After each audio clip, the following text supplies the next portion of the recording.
Good day to one and all, and welcome to Encyclopedia Hermetica, A Big History, Part 37. Today we're going to be talking explicitly about Republican-era Roman religion. I'll state right from the outset that for this particular lecture, I'll be working closely from a text written by the great contemporary scholars of Roman religion, Mary Beard, John North, and Simon Price, in addition to a number of other works. At the end of the talk, I'll have a few words to add about why it is that I'm doing what I'm doing. Now, the very roots of Roman religion lay in a distant mythological haze. While the Romans themselves would have claimed that their sacred institutions were set in place in the days before the Republic, when kings ruled over the fledgling polis of Rome, the reality is that their traditions go even further back than that into a nebulous synthesis of overarching Indo-European and Etruscan Villanovan traditions. Given that myth, and not archaeology, guided the past for your average Roman, the fact that we moderns have doubts about the origins of Roman religion sprouting from the blood and soil of Rome would have perplexed most of them.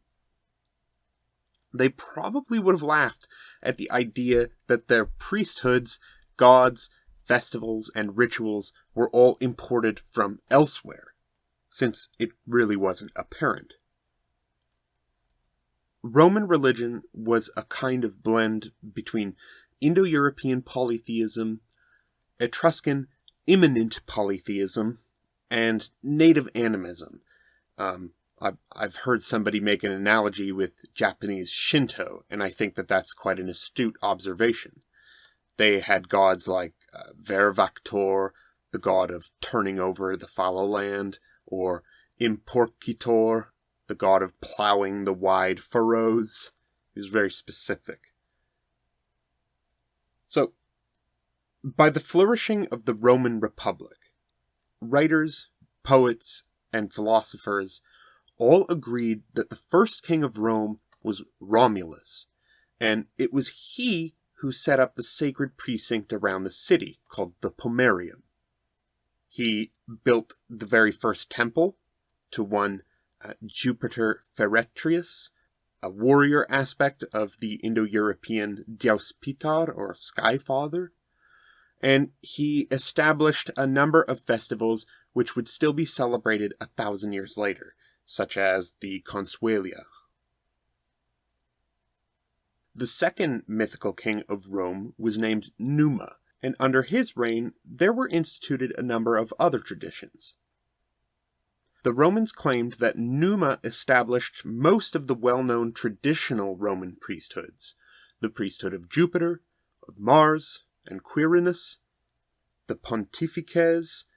This is where we get our word for pope, or bridge maker, the Vestal Virgins, dedicated to the goddess of the hearth, and the Salii, who were not entirely unlike the shield-dancing Corybants of Cretan mythology.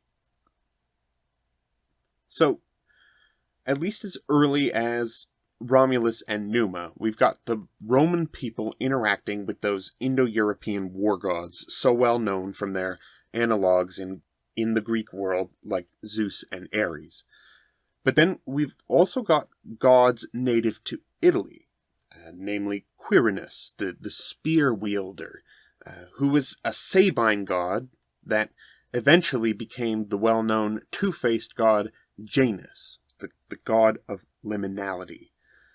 This is where we get the word January from, because as a two-faced god, Janus looked back on the years past and forward to the future. Now, one of the consequences of all these new festivals, since they needed to be repeated at the same time every year, was that the Romans were driven to devise and organize a very elaborate ritual calendar of their own. Some days were to be set aside for holidays, and other days were reserved for public business.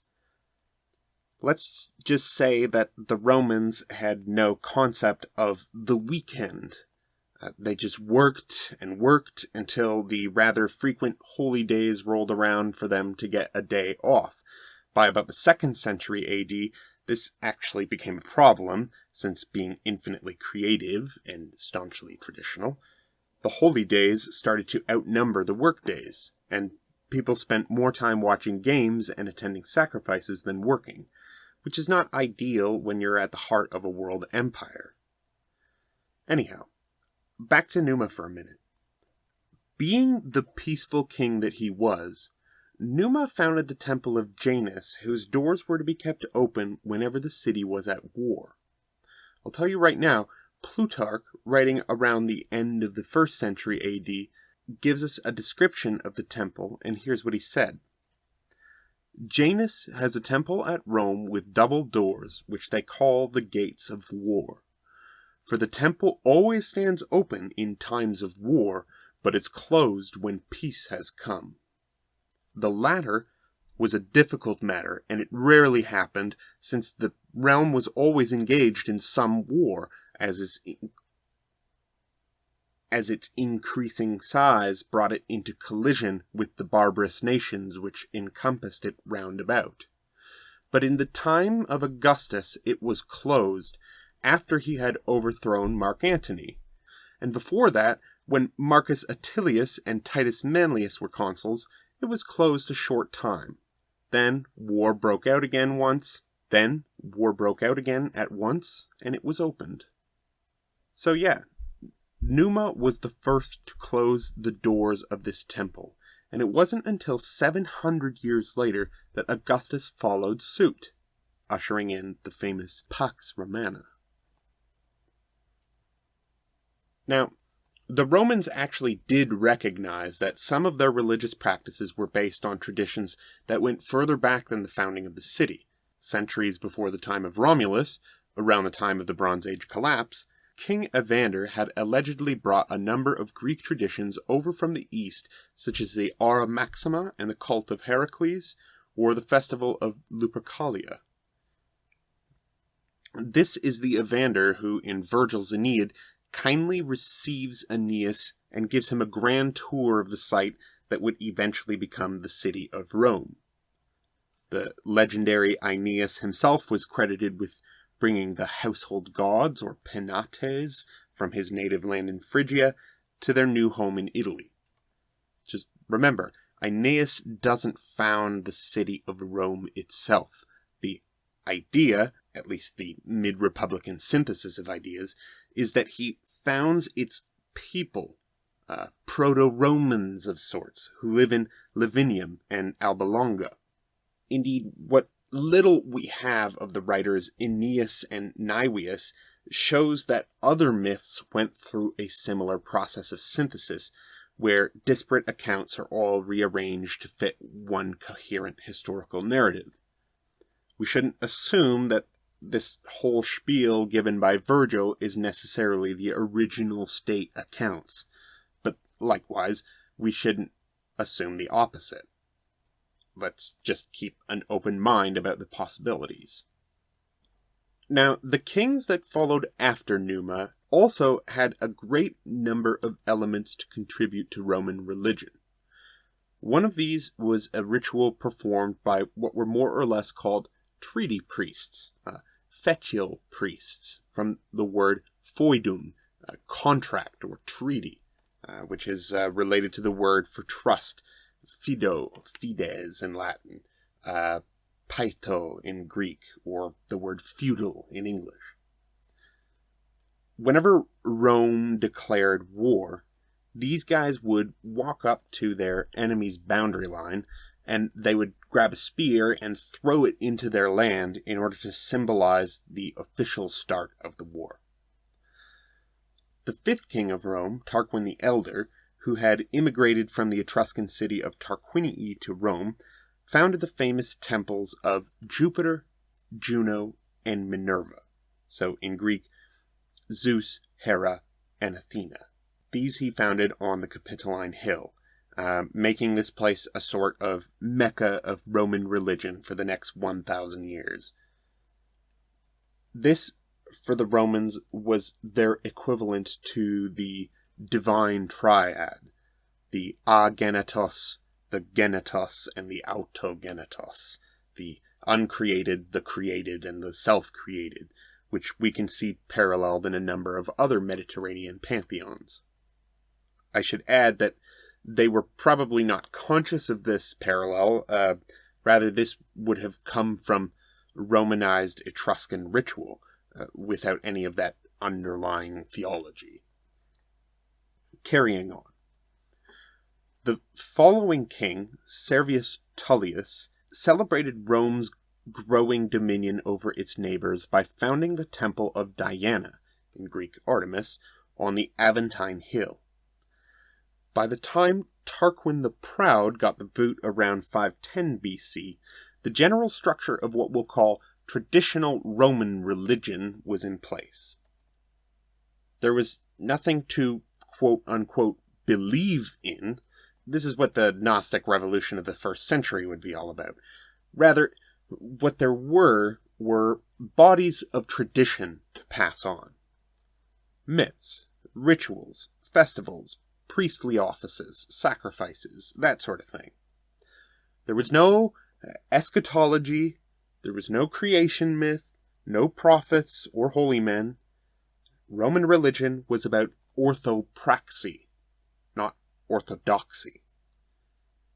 New myths, rituals, festivals, priesthoods, and so forth would pop up throughout the Roman Empire, or rather, the Roman Empire would subsume vast territories with all the local traditions of their inhabitants. But by the end of the 6th century, there was a definite framework in place for the distinct body of religious practices we'll call Roman paganism. And now, a quick word about the term pagan, which most of you probably already know, but I'll reiterate it here for anyone who doesn't.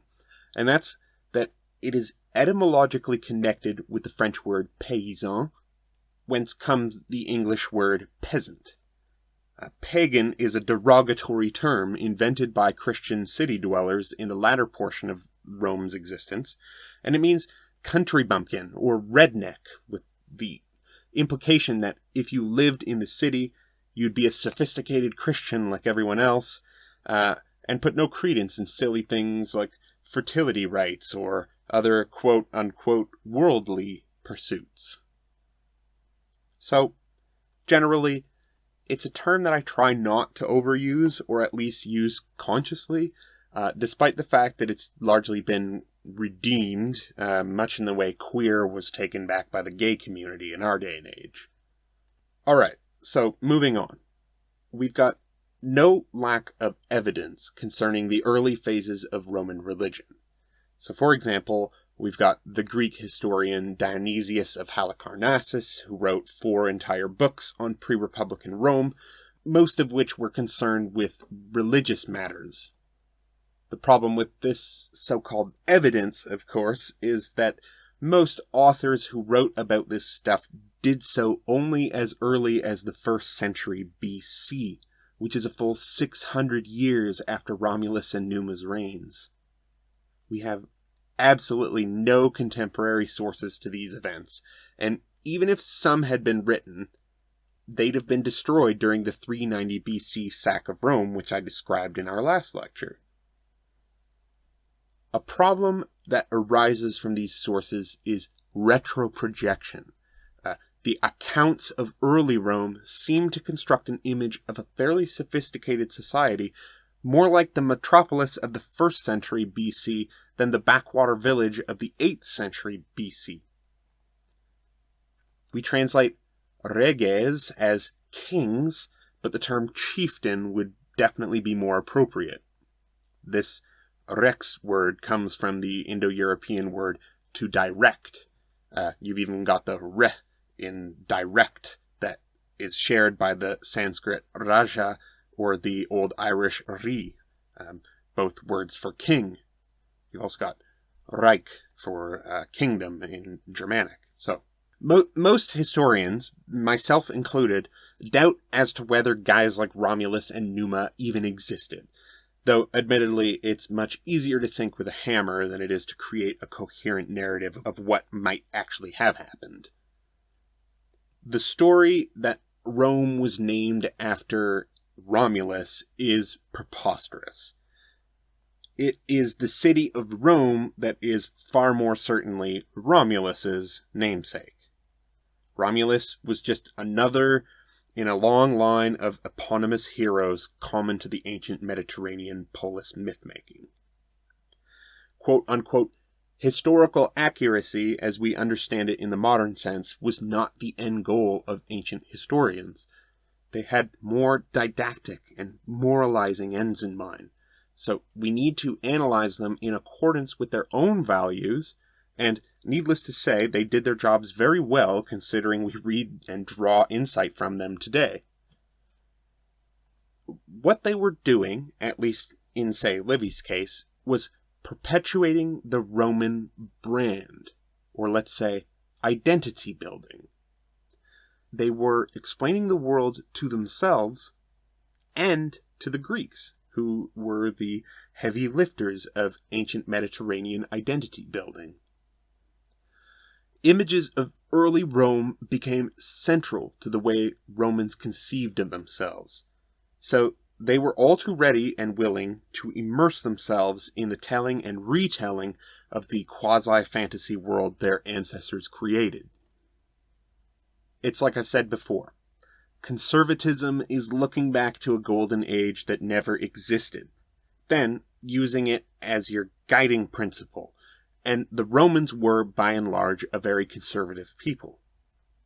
That being said, as an aside, Brett Bartlett wanted me to mention that, first of all, we have to keep in mind that the senatorial class was the only literate class in the early empire, and so the problem with history is this.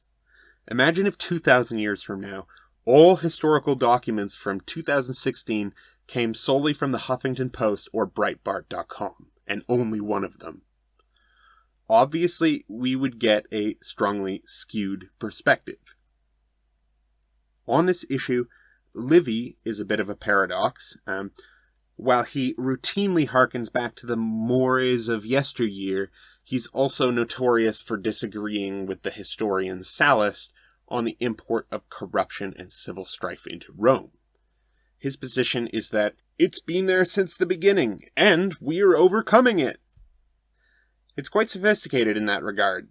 He throws out that Saturnine Golden Age myth, and in so doing finds exemplary behaviors for men to follow even in his time. Alright, so for the most part, this lecture will be focused on the religion of the Romans before the 2nd century BC, which is what we're approaching in our chronology together. This is where we begin to get actual contemporary sources surviving in decent enough quantity, and that we can be more or less certain of what was going on. Without written sources, we're more or less forced to make educated guesses from inscriptions, potsherds, and other material finds, and these, to say the least, are quite enigmatic. One source which has proven vital to the reconstruction of early Roman religion is a set of over 40 fragmentary ritual calendars inscribed in stone or painted on walls throughout Italy, collectively known as the calendar.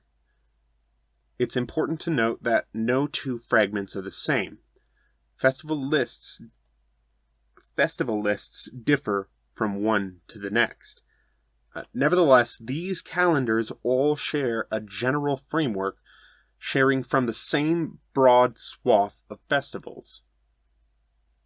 The richest source of all for this subject is Ovid's Fasti, which is essentially an account of the first 6 months of the Roman calendar, written in quirky verse. The thing is, he was writing during the time of Augustus, and most of what he was saying had nothing to do with traditional Roman stories at all, and more to do with imported Greek ones. So, for example, and here's your state-sanctioned, government-approved trigger warning for all things Ovid and rape culture related, he tells a story wherein he's trying to explain why, during the festival of the goddess Vesta, the Romans hung bread around the necks of donkeys. So he tells us a tale with his usual tongue-in-cheek manner about a picnic of the gods. During this divine picnic, the grotesque, barbarous rape god Priapus, he's like Pan but perpetually erect, crept up to violate the goddess Vesta as she lay sprawled in the grass watching the clouds go by. As he got closer and closer, however, a donkey that was around began to bray loudly, and this alerted Vesta to the threat, sparing her the bad time she was about to have. So, in memory of this donkey's services, donkeys got a holiday too, and were decked with loaves of bread. Now, stories like this were far more likely to be etiological inventions of poets like Ovid, or at least representations of speculation over the origins of such rituals. There had been a well-established tradition of poetic license since the Hellenistic period, and this was to elaborate classical stories as a kind of literary thought exercise. These stories do not necessarily date back into the mists of Rome's early history, even if some of their elements may have. Therefore, the mythological works of writers like Ovid tells us more about Roman religion contemporary to his time and less about the beliefs and practices of the remote past. And this isn't because Ovid took delight in polluting these ancient traditions with his own anachronistic explanations. No, this was because the rituals and myths passed down from time immemorial were not static. They were dynamic. They changed from one century to the next, being interpreted and reinterpreted again and again to suit the times. We can't think of myth as scripture that has to be maintained and copied letter by letter. That is a totally alien concept to Roman religion. What Christmas means to us now is different to what it meant 1,000 years ago, and it tells us very little about what winter solstice meant to the people who built Stonehenge. People refocus their traditions under new circumstances. All is flux, and culture is no different. What this really means, ultimately, is that it doesn't matter what the original significance of a ritual was. What matters is the significance of all its successive reiterations, that is, how it was received by the very people who put their traditions into practice. So, long story short, we can't figure out what people did or thought of in the 7th century by accounts of what people did or thought in the 1st century. That isn't to say we have nothing about early Rome. The problem is how to interpret what we've got when we've got no written sources to corroborate with the material evidence. Now, there actually was a scholarly or antiquarian tradition in early Rome. One of the greatest of those who practiced in this tradition was the polymath named Varro. He wrote a sort of Encyclopedia of Religion, not unlike this project, and his expressed purpose was to preserve the ancient traditions of Rome, which to him seemed to be falling into neglect by the 1st century BC. He would have had access to libraries, temple archives, inscriptions, calendars, basically anything he wanted.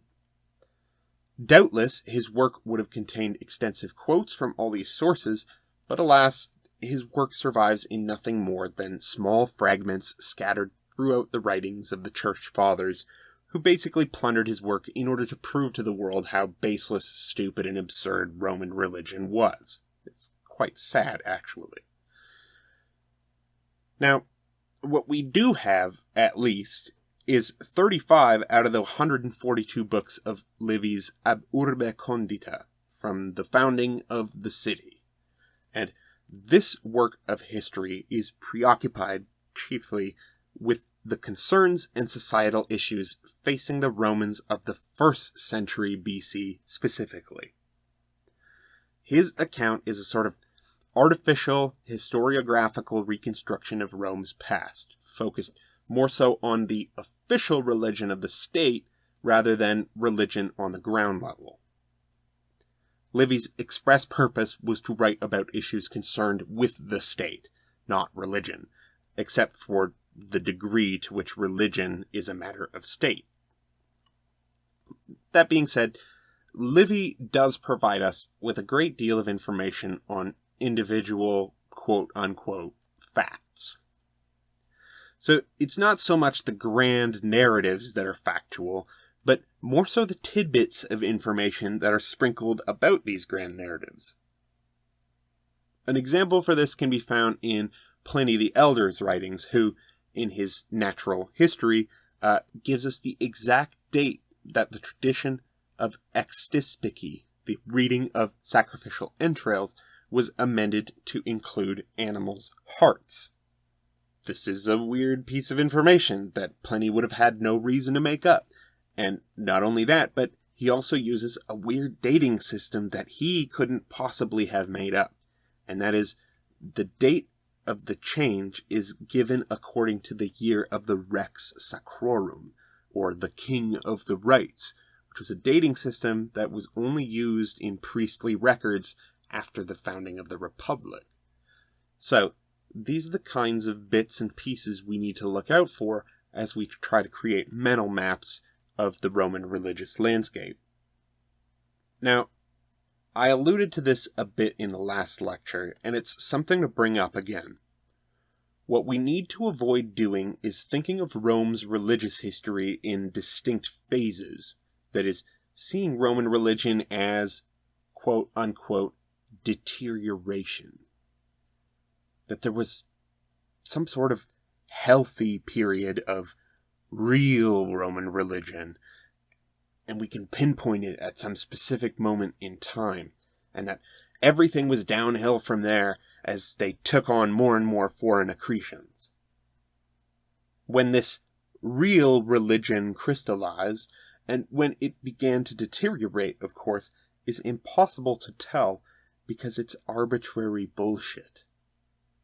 Again, culture is not timeless and immutable. It is not a fixed, unchanging Platonic archetype up in the realm of forms. The only constant is change. Now, I've definitely talked about late Republican religion becoming dry and mechanistic, thus prompting the rise of the individual-oriented mystery cults, but I don't think it does us any good thinking about it in terms of decline.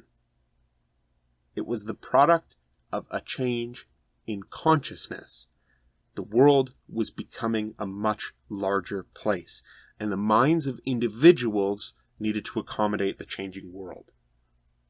If we think of late Republican Rome as a transitional point between some golden age and a baser one, then we're letting teleology, the belief in some transcendental goal, color our thinking. And this is something to be self-conscious about. The truth is, it just goes. It is not progressing or degenerating towards some ultimate end. All this stuff about declining and falling is an aspect of our obsession with categorization and pathologizing. So it's more accurate to think of the world as a kind of fractal yin-yang between habit and novelty, tradition and innovation, or order and chaos, rather than a plummeting line graph. Modern archaeology has proven that there was never an uncontaminated native strain of true Roman religion. Rather, that it was an amalgam of various local traditions no matter how far back we look, just like the Catholic Church would be drawn up from an amalgam of many old traditions reinterpreted along a new intellectual framework.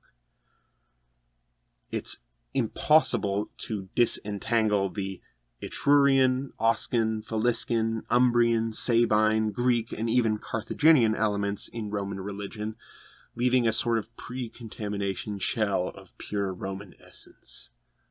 This more complex and nuanced version of Roman religion serves to undermine many of the anthropology-inspired narrative histories which saw animism, characteristic of the true, pure religion of the Romans, becoming either polluted or more evolved through the notion of quote-unquote proper gods and goddesses. Okay, so let's shift gears a bit and move on to talk about how priesthood and religious authority worked in Rome. One of the more distinguishing features of Roman religion was its use of priestly organizations called colleges. There were a great number of priestly functions to be carried out, and to make this manageable for Rome's citizen priests, people were divvied up into colleges which specified which kinds of religious duties for which one was responsible for. Priests never operated as individuals. Rather, they operated as representatives of their particular college. When some specific function needed to be performed, anybody from the college responsible for that function could do it. So, for example, we have pontiffs who make up one college, augurs who make up another, the decemviri make up another, and so on and so forth. Members held their offices for life and were consulted as experts of their respective function. But, mind you, being a priest was not a full-time job. Today, when we think of organized religion, we think of big churches and well-fed pastors paid by their congregation. Well, ancient Roman temples were not churches, and they were not gathering places for the faithful. They were the houses of the gods. These were erected by wealthy patrons, and they were administered by citizens with day jobs. Throughout the Republican era, it was not like Egypt, where priests were full-time priests, spending lots of time together, building up one another's repositories of esoteric knowledge. No, the Roman priests were typically aristocrats who spent most of their time dealing with clients, mulling about the baths, reading, writing, and spending time with their families. They had inherited the knowledge of orthopraxy from their fathers, and their fathers inherited it from their fathers, and so they carried out their duties accordingly. Specific festivals, specific sacrifices, and so on. These people were sometimes, but not generally, consulted on matters of religious law. Okay, so let's get into some specifics. It should be mentioned first that the College of Priests, called the Pontifices, was far more elaborate in its structure than the other colleges. This was the college that did basically everything that the other colleges did not do. So, for example, putting on games, doing sacrifices, giving vows, taking care of matters pertaining to the Vestal Virgins, dealing with tombs and burials, and passing on sacred obligations when people died. Livy tells us that down to 304 BC, there was a secret formula which only the Pontifices knew, and without which no legal action could be undertaken. The Pontifices were also the priests in charge of the calendar. They supervised adoptions and other matters of family law. They kept annual records of important events. One thing they did, which was of vital importance, was called Intercalation. Now, the Romans had a 355-day year, and obviously this does not line up so well with the actual 365-day, 5-hour, 48-minute, and roughly 46.43 seconds that it takes for the Earth to make a full rotation around the Sun. This had the deleterious effect of making the seasons inevitably fall out of sync with the way the calendar was intended to work. So it was the job of the Pontifices to add in days in order to restore the calendar's usefulness. Whereas we throw in a day on leap year, the Romans actually had to throw in an entire month every now and again. In general, the organization of time was pontifical business. In the 5th century BC, all the Greek poleis dotting the Mediterranean world had public officials who did the same thing. Indeed, while larger Hellenistic kingdoms may have introduced better calendars, I'm looking at you, Ptolemy, many of the towns and villages they ruled would still function in day-to-day activities with their old regional calendar. So, needless to say, these guys had a highly functional role in society. Initially, the Pontifex Maximus was chosen from within the priesthood, but from the 3rd century BC onwards, the organization's leader was elected by the public from existing pontifices. Furthermore, this college had a number of other positions within its ranks: the Rex Sacrorum, the Flamines of Mars, Quirinus, and Jupiter, and although they weren't members per se, the Vestal Virgins, the scribes of the pontifices, and the 12 lesser Flamines all had a role to play in this college. The 15 Flamines were at first a different college altogether, but over time they were subsumed by the pontifices. These guys were organized differently. Each of the Flamines were devoted to a different god and had different duties respectively, and as a result they were somewhat restricted in their movements and behaviors. For example, some of them couldn't be away from their bed for more than 2 nights in a row, making them exempt from military service. Now here's a fun Indo-European studies factoid. One of the suggested reconstructions of the word flamen comes from the flog root, so flogman, and if this is actually the case, it would make it a direct cognate with the word Brahmin, the priest caste over in India, through the reconstructed Indo-European word blog, to strike, as in lightning. Confer this with the fulk stem, whence come fulcrum. Aeneas called Scipio Africanus fulmen rei publicae, a knowing wink to the Greek pun that Scipio was a skeptos, thunderbolt, and a skeptron, a staff or a pillar upon which the Republic relied. Alright, I digress. Moving on.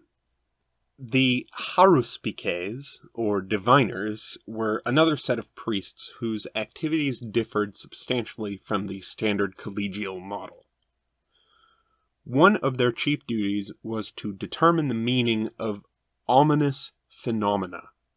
So, for example, deformities at birth, whether in people or livestock, comets or just pumice falling from the sky, lightning blasts, curious synchronicities, basically. It was these guys, the haruspices, haruspex for singular, who analyzed these phenomena and offered up an explanation. Often, omens were thought of as warnings for the gods, so the haruspices were generally asked for their opinions as a matter of state safety. Generally, when we think of these guys, we think of people who interpret the entrails of sacrificial animals. This involved putting a sacrificial animal on the table and then pulling its organs out onto a sort of board, and from there the augur would look for marks and blemishes on the liver. This would be called hepatoscopy, which is just a fancy Greek word for examining the liver. If the organ was marked up with weird bumps, the haruspex might say something like, "The gods demand we go to war with X," or "The gods demand we not go to war with X." But, even this group was not monolithic, and was made up of various sub-functionaries.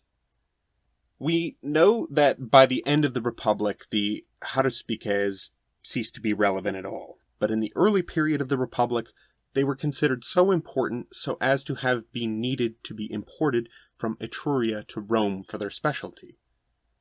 It's worth mentioning here that, as far as Livy is concerned, only the last 3 kings of Rome were Etruscan, whereas the reality is, it's more likely that the Etruscan rule actually went back much further than just the 6th century, and by rule, again, we're talking about petty chiefdoms.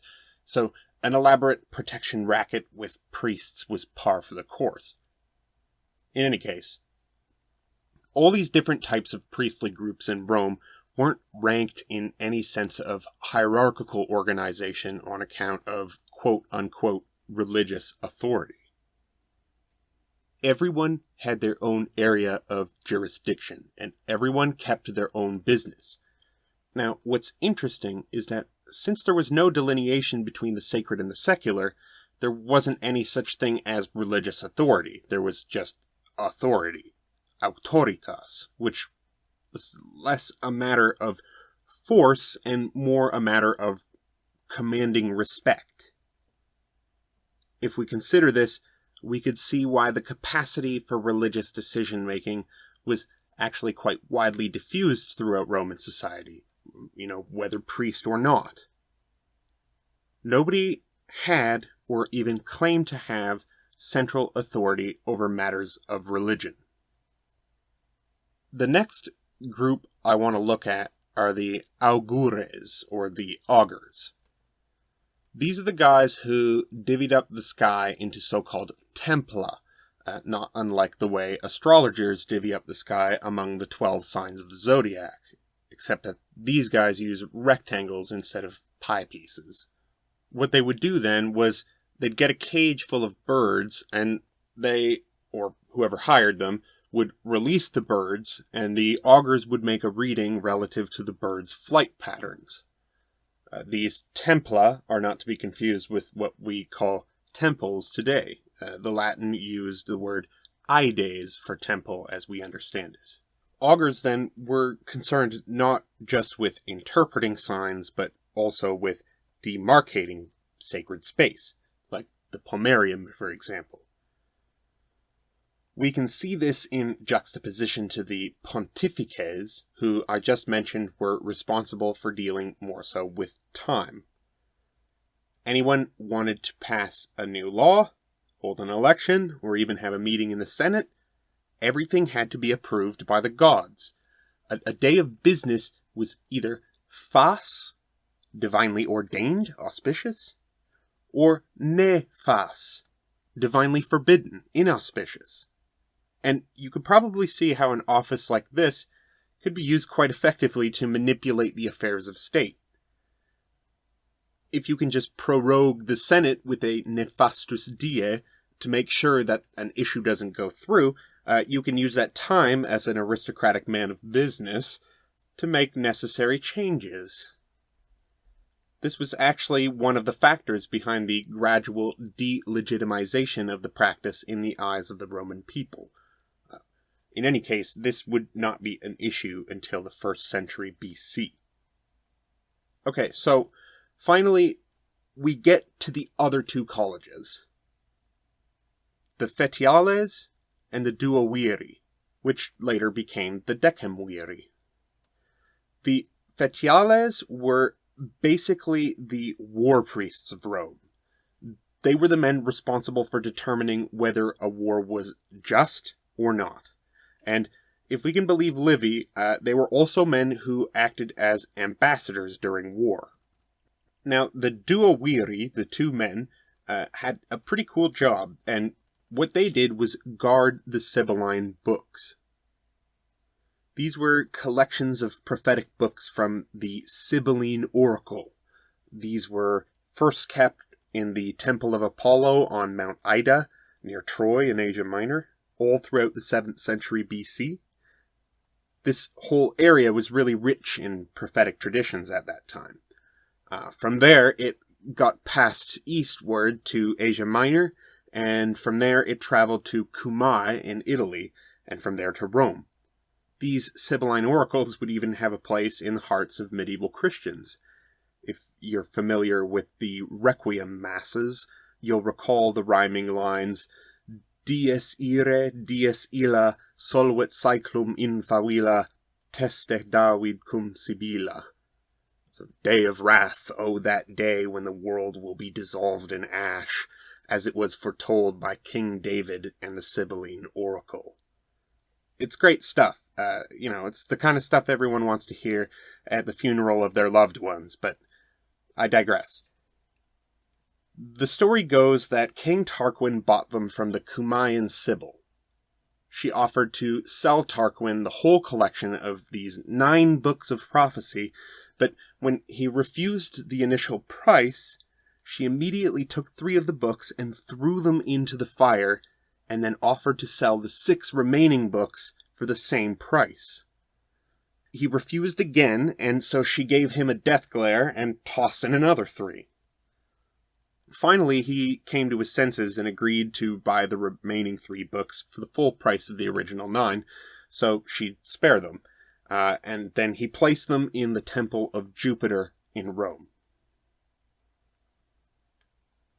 So, whenever the Senate was faced with some kind of omen, they could do one of 2 things. They could consult the augurs, or they could consult the Sibylline books. Livy tells us a story about how one day around 205 BC, it started raining stones from the sky, and this was likely volcanic pumice from far away being hurled across from vast distances. So, faced with this omen, the Senate called for the books to be consulted. And so in they went to the Temple of Jupiter, and they found some cryptic reference telling them that they should import the Mother of the Gods to Rome. So, what did they do? They sent for the temple state of Pessinus, around what used to be Phrygia, where the Magna Mater's image was kept. From there, she was brought to Rome, along with her cult of self-castrating, tree-worshipping eunuch priests. And this was just one episode of foreign gods being imported to Rome on this account. But this particular instance is probably the most famous one. Alright, so in conclusion, we've looked at a lot of different kinds of priests and what kind of functions they served within society.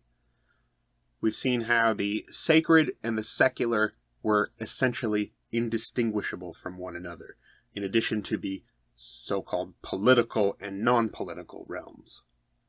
There was no independent, self-sustaining religious structure in early Roman society.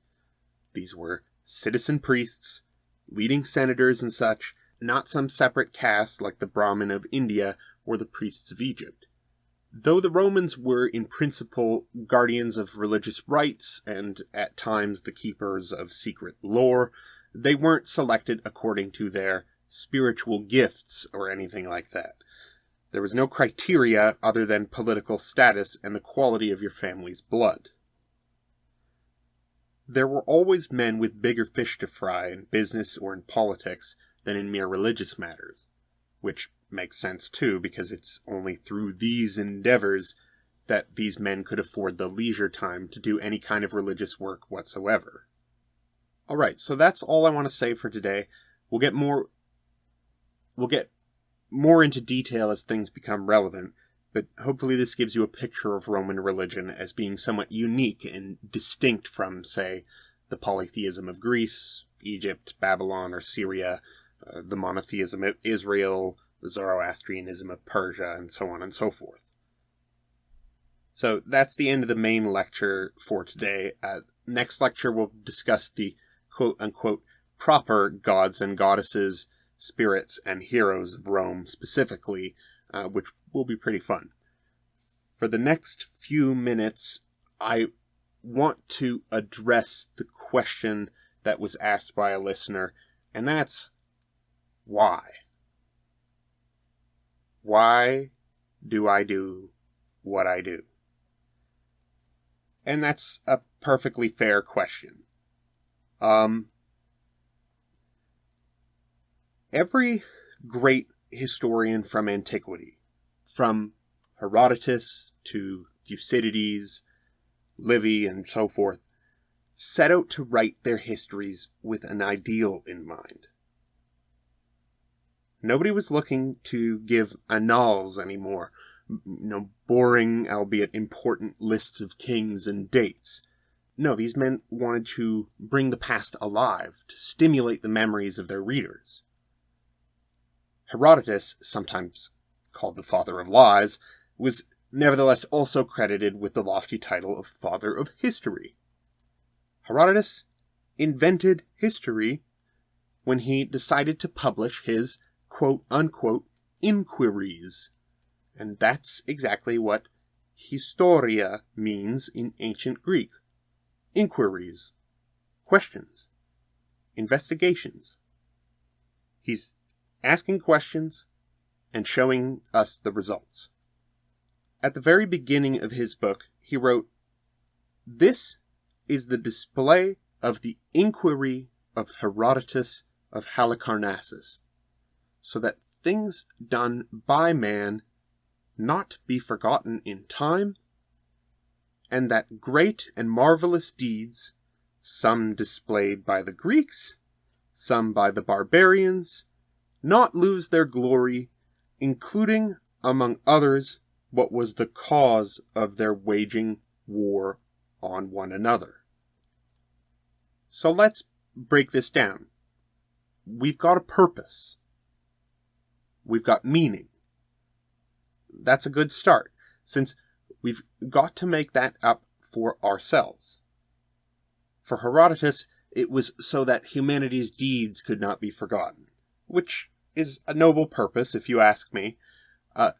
Furthermore, Herodotus wanted to enshrine the great and glorious deeds of Greeks and non-Greeks alike.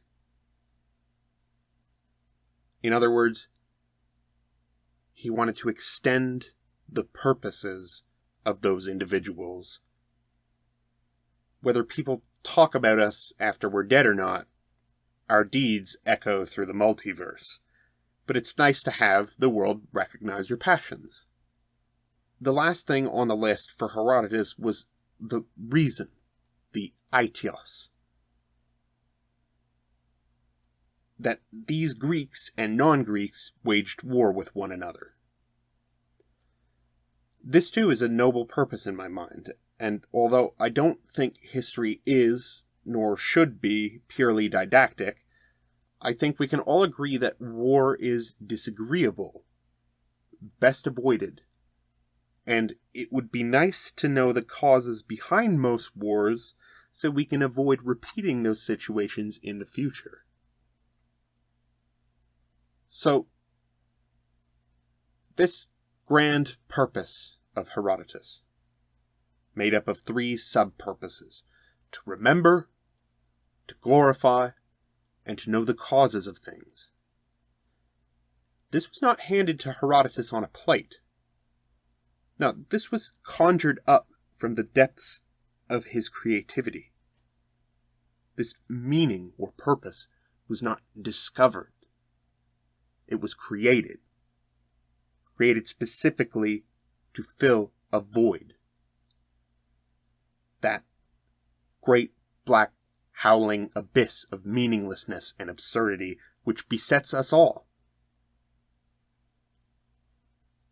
The world of matter and the world of mind, which fundamentally are not distinct from one another, these hover tenuously above a gaping maw of nothingness. Now, the greatest gift that has ever been bestowed onto mankind is that this mind-matter stuff can be shaped by will. And it's just as William Blake said, those who restrain desire do so because theirs is weak enough to be restrained. The world as we see it around us is like a multi-dimensional projection of all our concurrent wills. And if we don't push along, we become sluggish, directionless, bored, pathological, and ultimately infectious to others in our lack of willpower. We get pulled into the arms of primordial chaos. Now, since the Enlightenment, which I've also heard referred to as the Great Darkening, our world has suffered from, on the one hand, a kind of pathological nihilism, which the Greeks could never have imagined. Yet on the other hand, we also suffer from a lunatic idealism that the Greeks not only could have imagined, but they practically invented it. This great chasm between the meaningful and the meaningless has jaded and embittered us. Now, everything is tinged with sarcasm, with irony, and with self-loathing. Nothing is sacred anymore. To use Nietzsche's most famous words, God is dead, and we have killed him. You and I. To get out of this hole, we must empower ourselves with the meaning we create for ourselves. Just like Herodotus did. No matter how trifling his example may seem relative to the purposes of other world movers and shakers. There's a great little book written by Jean-Paul Sartre called Les Jeux sont faits. The chips are down, or the die is cast. And it tells a story about two individuals from two vastly different socioeconomic brackets as ghosts after their untimely deaths. They awaken to a world of shades overlapping the world from which they had just come. Everything and everyone is as usual, but the dead roam around on top of the material plane, interacting with one another. But they're powerless to interact with the world wherein they just died. This, to Jean-Paul Sartre, was hell. His other scenario of hell involved people putting out his cigarettes, but that's beside the point. Hell wasn't a fiery, infernal abyss full of wailing and gnashing of teeth. No, it was merely business as usual, except with the added powerlessness to change anything. You look the same, you dress the same, you are the same in every way, except that you are a shade and that you are powerless to interact with the physical world around you, as if you were in some kind of heavy dream. You die. That's it. Everything you could have done, everything you wanted to see change in the world, and now it's there staring you in the face, and you have no power to change it. The world laughs at you because you had all the power in the world, and you did nothing with it. So, yes, to avoid this hell, which besets us all one day, once our bodies start to fail us, our eyesight and hearing gives out, our bones become brittle and our voices become hoarse, we have to create. It doesn't matter what you pick. What matters is that you pick something, and you go with it with everything you have until you keel over and die. So again, the question is this: why? Why am I doing what I'm doing? What's this Encyclopedia Hermetica for? To put it bluntly, it's to give me something to do. To give me some sort of purpose in life, since nobody is handing that to me on a platter. I realize it's nothing monumental relative to the work of others I look up to, but it's a start. I'm a very melancholic person by nature, and if I don't keep busy, I get weighed down by my own thoughts. And so by building castles in the sky with them, I find a great deal of satisfaction. So here, with you guys, I've got an outlet for doing what I love doing, which is basically an act of intellectual exploration. It's a trip through my memory and the literature, and on top of it, a chance to practice my craft as a researcher and a storyteller. Of course, I love making music and art as well. Those are pretty useful for filling the vacuum, but I see history as an art in and of itself. And what fascinates me the most about it is that it tells us the anatomy of the present. It's not mere metaphysical speculation, which is also fun, but it's dangerous. So, like Herodotus, do I have some sort of grand purpose to my work? Well, yes, I do, but it isn't to preserve the glory of men, because I know that one day the sun will explode, and long before all that glory will have faded. Now, despite this fact, I'm certainly still interested in knowing the cause of things, rerum cognoscere causas, as the Romans would have said, because freedom is my highest goal, or liberation, or moksha, or whatever you want to call it. And to have that freedom in this day and age, you need knowledge. Knowledge is power. And ignorance is slavery. That's just the reality of things. And so, it's like I've said way back at the start of this series. My intention is to do my best to provide people with everything that I would consider a 21st century liberal education. That is, a liberating education. An education that encourages you to learn the causes of things too, and by extent, be free to create your own happiness instead of letting someone else decide for you what that's going to look like. With that said, I'm off for now. This is Dan Atrell, and you're listening to the Encyclopedia Hermetica, A Big History.